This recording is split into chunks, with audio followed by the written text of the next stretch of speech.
සිත් සනසන බොදු බණ දේශකයානෝ කාව්‍ය විශාරද කලවානී විජිතසිරි ස්වාමීන්ද්‍රයන් වහන්සේ.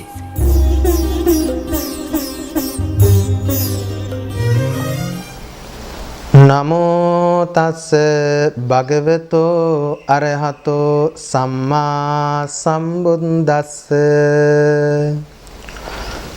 වාසනාවන්ත කාරුණික පින්වත හැමදෙනාටම පළමුවෙන්ම තෙරුවන් සරණයි කියලා ප්‍රාර්ථනා කරනවා. අද මම ඔබට සිත් සනසන බුදුබණ ඔස්සේ ඔබේ සිත් සතන් සතුටු භාවයට පත් කරන්න විශේෂ ධර්ම කාරණාවක් කියලා දෙන්නටයි මේ කාලහෝරාව වෙන් කරගෙන තිබෙන්නේ. කාරුණික පින්වත, ඔබ දන්නවා මේ වස් කාලය තුල නැත්තම් මේ මාස කිහිපේ ගත වෙන්නේ වස් සමය විදිහටයි. මේ වස් කාලය තුලදී යම්කිසි කෙනෙක් පින්කම් කරනවා නම් එහි ආනිසංස ධර්මයන් ගොඩක් වැඩි. එක දවසක් තථාගත බුදුරජාණන් වහන්සේ ජේතවනාරාමේ වැඩ ඉන්න අවස්ථාවේ උන්වහන්සේ සවස් කාලය පුරුද්දක් කරගෙන හිටියා ස්වාමින් වහන්සේලාට ධර්ම දේශනා කරන්න.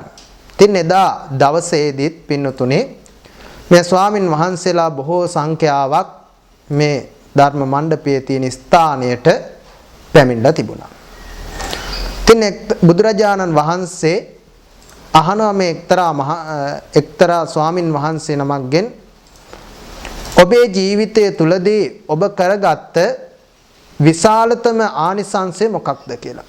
ඒ වෙලෙදී මේ නාගිත කියන මහරහතන් වහන්සේ පිළිතුරු දෙනවා, ස්වාමීනි, මගේ ජීවිතේ මම කරගත්ත ඉහළම පින්කම තමයි කටින චීවර පූජාව.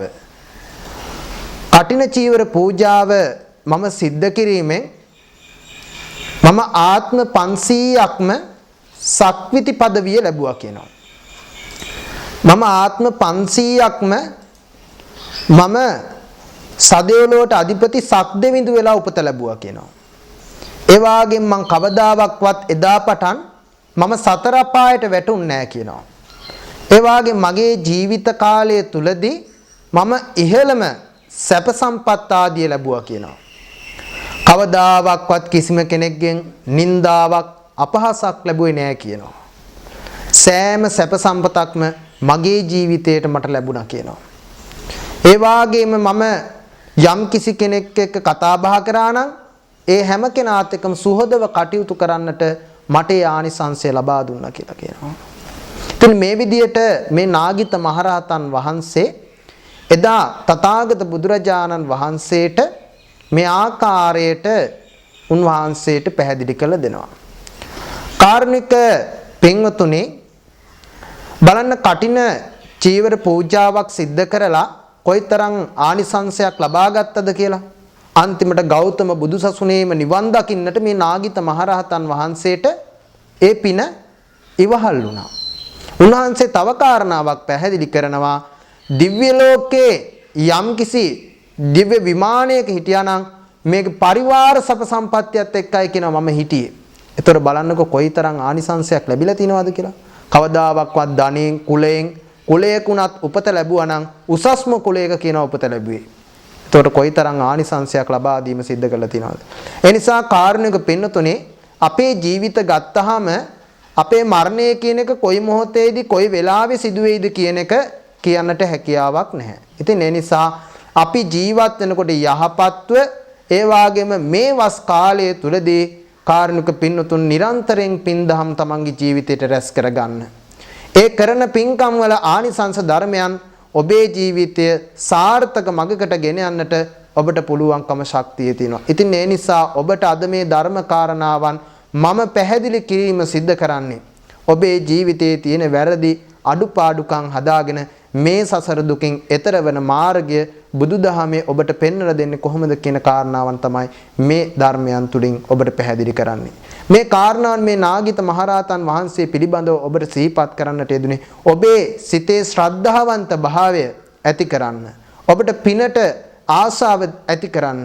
පින් කරොත් තමයි අපිට මේ සසර දුකින් එතර වන්නට පුළුවන්කම තිබෙන්නේ. නැත්නම් අපි ඉපදෙනවා ආපහු පවතිනවා ඒ වාගේම ආපහු නැති වෙලා යනවා. උප්පාද තිති භංග කියලා බුදුහාමුදුරුවෝ සඳහන් කළේ ඒකයි. ඉතින් ඒ නිසා අපි මේ වස් කාලය තුලදී නිරන්තරයෙන් පින්දහම් සිද්ධ කරගමු. ස්වාමින් වහන්සේලාට අපුපස්ථාන කරමින් තමන්ගේ ජීවිතය තුලදී තමන්ට ගොඩාක් පින්කම් කරගෙන තමන්ගේ ජීවිතය සාර්ථක කරගන්නට පුළුවන්කම තිබෙනවා. ඉතින් ඒ නිසා නිරන්තරයෙන් පින්දහම් කරන්න, නිරන්තරයෙන් තමන්ගේ විහාරස්ථානට ඇවිල්ලා පින්දහම් නිරන්තරයෙන් සිද්ධ කරගෙන තමන්ට මේ පින්කම් වල ආනිසංස තමන්ට අනුමෝදන් කරගන්නට පුළුවන් වෙනවා කියන කාරණා අපි මේ මොහොතේදී හැමදෙනාටම සිහිපත් කරනවා. ඉතින් ඒ නිසා අද දිනේදී සිත් සනසන බුදුබණ ඔස්සේ ඔබේ ජීවිතයට වැදගත් වෙන කාරණාවක් සිහිපත් කළේ මේ කටිනය පිළිබඳව කොහොමද අපි පින්කම් කරන්නේ, පින්වල ආනිසංස අපි මේවා ආනිසංස කෙසේද පළ දීලා තිබෙන්නේ කියන කාරණා පිළිබඳව තමයි ඔබට පැහැදිලි කරන්නට යෙදුනේ. ඉතින් ඒ නිසා ඔබේ ජීවිතේ වාසනාවන්ත වේවා,